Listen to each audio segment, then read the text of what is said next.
আসসালামু আলাইকুম ওরহমতুল্লাহ। বন্ধুরা, তোমরা সবাই কেমন আছো? গ্রামের নাম নবীনপুর। গ্রামের একটি ছোট কুঁড়েঘরে বাস করেন এক মা ও তার ছেলে। মা তার ছোট ছেলেকে পড়াশোনা করাচ্ছে। বাবা, তুমি যদি মন দিয়ে পড়াশোনা করো, একদিন বড় মানুষ হবে। মা, আমি তোমার স্বপ্ন পূরণ করব। ছোট্ট ছেলে খেলাধুলা করতে গিয়ে দেখে অন্য বাচ্চাদের নতুন জামা খেলনা আছে, কিন্তু তার নেই। সে কষ্ট পায়, কিন্তু মায়ের মুখের দিকে তাকিয়ে হাসে। মা, তুমি কষ্ট করো না, একদিন আমি তোমাকে সব দেব। মা অসুস্থ হয়ে পড়ে, ডাক্তারের কাছে নিতে টাকা নেই।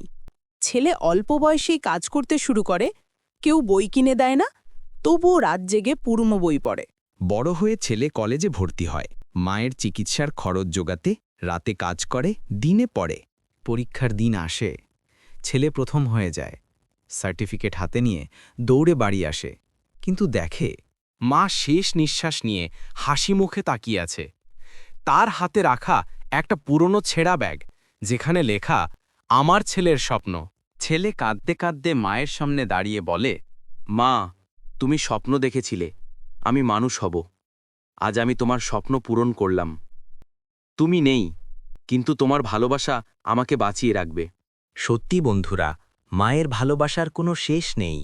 বন্ধুরা, গল্পটি ভালো লাগলে লাইক, কমেন্ট এবং শেয়ার করতে ভুলবেন না। আর যারা আমার চ্যানেলে নতুন, তারা চ্যানেলটিকে সাবস্ক্রাইব করে দাও।